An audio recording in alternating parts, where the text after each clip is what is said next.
প্রিয় দর্শক, আসসালামু আলাইকুম। ইলিশ বাংলা নিউজ থেকে স্বাগতম। আমার নাম মোহাম্মদ কবির। আজ 30 তারিখ, আজ মঙ্গলবার। এই যে আপনাদেরকে আজকে 1 কেজি 300 গ্রামের ইলিশ দেখানোর চেষ্টা করি। আসলে এগুলো 2800 টাকা 2700 টাকা বিক্রি করা হয়। 1 কেজি 400 গ্রামের ইলিশ বিক্রি করা হয় 2900 থেকে 3000 টাকা। 1 কেজি 300 গ্রাম ইলিশ বিক্রি করা হয় 2800 থেকে 2700 টাকা বিক্রি করা হয় আজকের বাজারে। তবে আর 3 দিন, মানে আগামী সামনের শুক্রবার পর্যন্ত আসলে ইলিশ মাছ বেচা কিনা হবে।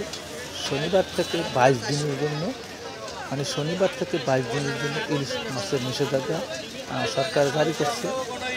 বাংলাদেশের আসলে যে কোনো মাছের আড়তে বা কোনো জায়গায় ইলিশ মাছ আমদানি রপ্তানি করা নিষিদ্ধ, মানে বিক্রিও করতে পারবে না।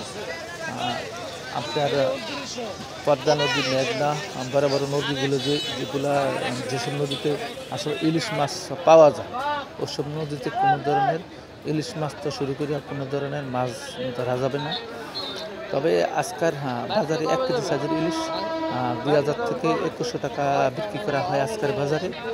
আসলে আপনাদেরকে আমি আজকে বাজারটা আসলে দেখাবো। দুর্গা পূজা উপলক্ষে আসলে মাছ মোটামুটি ভালোই বেচা কিনা হচ্ছে। এখানে আপনাদেরকে দেখানো চেষ্টা করি। দেখেন আপনারা কী পরিমাণ মাছ আসলে বিক্রি করা হয়। এখানে বিভিন্ন সাইজের ইলিশ আসলে বিক্রি করা হয়। ছোটো সাইজ, বড় সাইজ থেকে শুরু করিয়া আমরা ধরেন জাটকা 600 টাকা বিক্রি করা হয়। জাটকা ইলিশ আসলে আপনারা নিতে পারেন। এই পর্যন্ত, ধন্যবাদ। আসলে আপনাদেরকে সবসময় আমার একটি ছোট্ট চ্যানেল, আসলে একবারই ছোট। আমি সবসময় চেষ্টা করি আপনাদেরকে ইলিশ মাছের আপডেট দেওয়ার জন্য যতটুকু সম্ভব। আসলে আগামী শুক্রবারে আমাদের লাস্ট ইলিশ মাছের ভিডিও দেওয়া হবে। 22 দিনের পরে আর ইলিশ মাছের ভিডিও আসলে পাবেন না। 22 দিনের জন্য কোনো ধরনের ইলিশ মাছের আপডেট ভিডিও পাবেন না।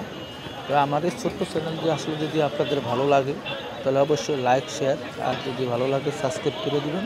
আজকে এই পর্যন্তই। আপনারা দেখেন ভিডিওটা আসলে দেখলে আপনাদের কাছে অনেক ভালো লাগবে। ধন্যবাদ।